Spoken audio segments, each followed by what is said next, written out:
Bonjour à tous et bienvenue dans On se dit quoi, le podcast qui donne la parole aux habitants du Portel. Ça a bien évolué. Il faut rappeler que la femme a un certain rôle dans la société. Aujourd'hui, elle a autant de droits que l'homme. Il faut que les femmes soient libres. La femme n'est pas une esclave. La femme a autant de droits que les hommes, maintenant. J'espère d'ailleurs que ça va continuer comme ça, que les femmes vont continuer à être soudées comme ça.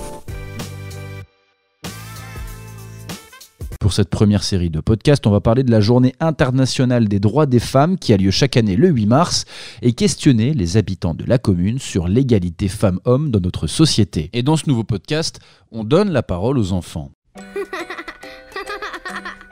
Alors cette idée de podcast, je vous avoue qu'elle m'est venue un peu tard. En fait, en interrogeant des adultes, plusieurs d'entre eux étaient avec leurs enfants ou tout simplement des jeunes étaient autour du micro.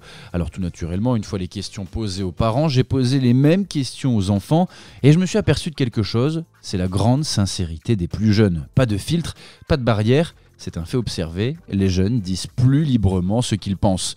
Alors je me suis dit, mais qu'est-ce que tu peux bien leur demander ?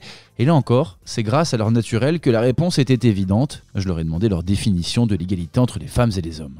Le foot, c'est pas pour moi parce que je vais pas gagner, je vais perdre. C'est qu'une femme et un homme ont le droit de faire la même chose et qu'il n'y a pas de différence entre eux. Genre qu'ils leur montrent plus qu'ils sont comme des esclaves. Avant, c'était comme ça. En fait, c'était la femme qui faisait tout. Et en fait, ils veulent, manger, ménage, tout ça. C'est que les femmes ont le même pouvoir que les hommes, qui est tout ce qui est cuisine, le sport, voilà. Pour moi, c'est que tout le monde est égaux et qu'on a tous les mêmes choses et qu'il n'y en a pas un au-dessus de l'autre. Ça veut dire qu'on n'a pas vraiment le même sexe. De la respecter, voilà. On n'est pas obligé que les hommes disent va faire la vaisselle, un truc comme ça, méchant. Avant, les femmes, ils devaient faire que le ménage.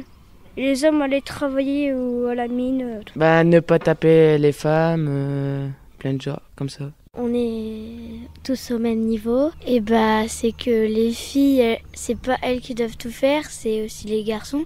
Donc c'est tous au même niveau. Je pense que ça représente avant que maintenant les femmes elles ont le droit de faire les mêmes choses que les hommes. Il y en a des gens encore, ils disent que les hommes c'est plus fort que les femmes, mais en vrai on a les mêmes égalités. Il y a plus de groupes en fait, en cours. Ils veulent plus travailler avec les filles, tout ça. En fait, pour les femmes, la liberté. Pour moi, l'égalité homme-femme, c'est l'égalité entre les hommes et les femmes pour qu'elles soient exactement pareilles, parce qu'il y a des énormes différences dans le monde. C'est tous égaux, être tous égaux. On est tous pareils. Il n'y a pas d'égalité, on est tous pareils. Alors derrière des définitions qui peuvent paraître par moments approximatives, on a quand même une idée bien précise de l'évolution des mentalités. Un des enfants m'a dit quelque chose d'intéressant hors micro. Pour lui, il faudrait que les grands fassent quelque chose. Alors j'ai trouvé ce point de vue hyper intéressant et je me suis demandé, mais c'est quoi un grand ? Un adulte, un parent, un éducateur de rue, un animateur ? Finalement, j'ai pris mon micro et je suis allé voir Olivier Barbarin. C'est le maire de la commune. Et peut-être le grand que je cherchais. Je lui ai demandé, quand on est maire et que cette thématique de l'égalité femmes-hommes devient un sujet de société, comment on fait concrètement en tant que maire pour prôner l'égalité femmes-hommes ? On a ouvert des permanences au sein du centre social, on a ouvert le jardin des femmes, on a écouté notamment beaucoup les femmes sur les jeux qu'on a pu installer dans les quartiers, au parc de la Falaise.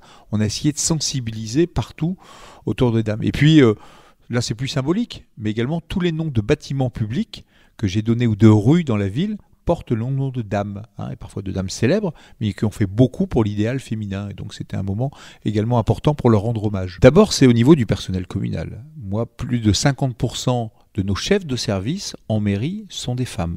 Et croyez-le, je pense que toutes les personnes qui ont été promues depuis que je suis arrivé sont des dames. Pourquoi ? Parce que pour moi, on est uniquement sur, pas une guerre d'influence, ni des chiffres, mais simplement récompenser le travail qui peut être accompli.